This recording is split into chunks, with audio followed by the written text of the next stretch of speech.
in June when we contact them, we send them the form, and on it it's got how many teams have you got, who's your team captains, who's your secretary, who's your any other person that get involved, and also what match night do you want to play on. Following that, when we get the information back, we then have a registration meeting. By this time we've compiled the leagues. At that time they probably haven't got registrations for all the players, come on to that in a minute, but they will have a ranking list, tell us who the players are.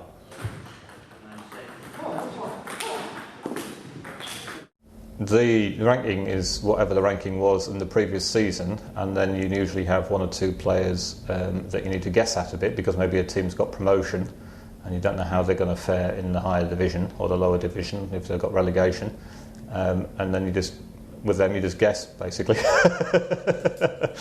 I mean, we've had quite a few incidents with juniors who've made very rapid improvements. We had one year a Riverside E team that outperformed the C and D teams and won their division. And this year, because my team has been 2/3 juniors and 1/3 me, we've outperformed our D team. Our E team, which was us, has outperformed our D team, but we didn't know that. By 1 point, but we didn't know that at the start of the season, and you can't really, you just make your best guess, don't you? But I mean, as far as you can, it has to be based on the performance of the actual position in the averages in the previous season.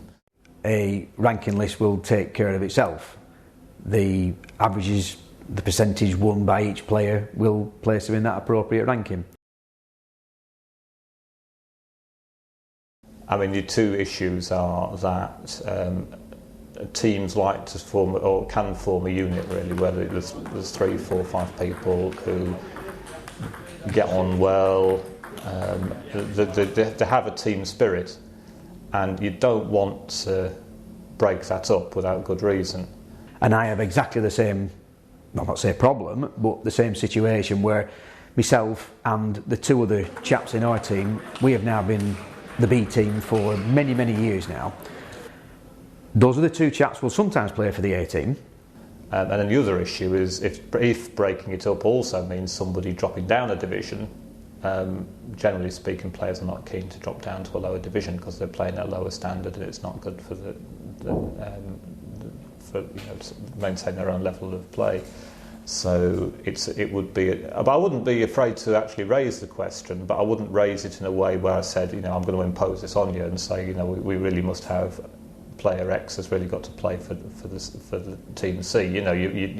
You'd suggest that it would be one solution to a problem, but you'd have to get the agreement of everybody concerned, I think, before you actually implemented it.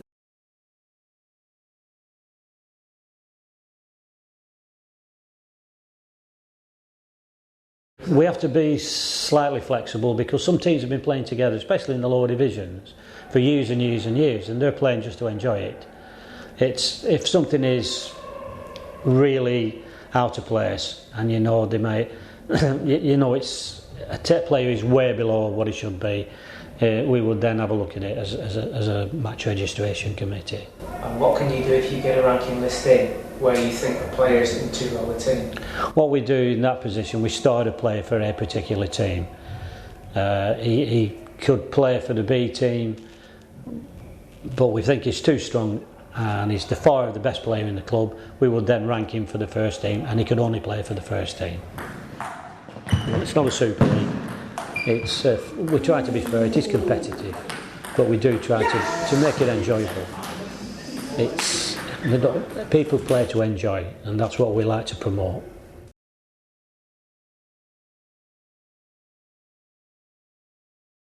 We've got registrations for every player, ETTA registration documents. We'll give them to all the club secretaries at the beginning of the season, and the players will then vet them to see if there's any changes to them, and then they'll hand them back in, and we amend our database accordingly. Other information I often get asked about ranking lists, or to confirm who precisely are the team and club members, that kind of thing, or bits and pieces of information about those people. If we want to be a Premier club, we have to fill these out, and to be a Premier club we do get funding for things. ACCA, we've got a centre that was a lot of it paid for by them, so we need to fill these forms out. Once we've got the names and addresses in the database, it's also handy for us because we find out if people have got disabilities. If somebody's a diabetic, for instance, we need to, it's handy to know it if they have a problem.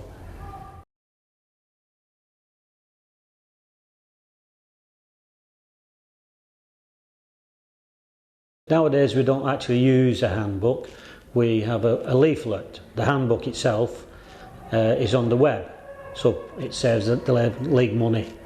But we find that if people have a handbook, they get it, put it in the bag, don't look at it again.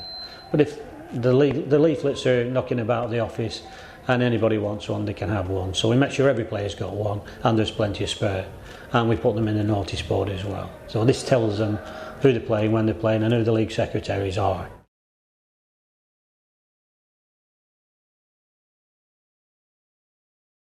So the ETTA and league fees and the player registration fees, all that I ask for at the start of the season. I will pay the money up front myself, and then I will chase the individual players for the amounts involved.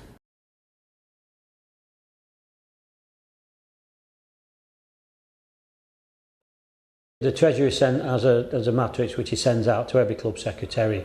Tells them how much they've paid already, tells them how much they owe, and he sends that out in October. What I do is I give people until the 31st of October to pay me, which is the player registration deadline, and then hopefully some people pay in very good time, and that enables me to pay the first instalment of it, and then everybody is paid by the 31st of October, so I can pay, well actually slightly before probably I would say the 15th of October, so that I can then pay all the outstanding individual registration fees to the PTTA by the end of October, so all that's done and dusted by then.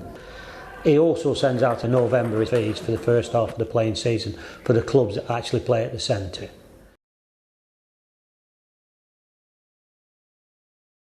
Halfway through the season we'll get the room hire fees billing. Once again I pay the amount up front and then I contact each of the players. What we do is we put the onus on the team, the captains of each team, to collect the match fees, and then I basically, when I get the bill for them in December or in March, I just send out an email and say what's required for each team, and ask the team captains to pay me, or to pay the club. How the team captains collect from their own team members is it's entirely up to them really, whether they collect them on the night each time they play, or whether they wait until they get the bill and then do a tally of who's played what and who owes what. I don't know. It probably varies from team to team. I never get into all that. As long as I get the money from them, that's. Personally, I always keep a record for the team I play for, the B team. I keep a record of all our games, and I know who plays for me. So I know how many have played, and I know how much that I'm charging. Now our A team, because we've had major problems with putting out full teams, they've had major problems. Sometimes, unfortunately, they've only played with 2 players.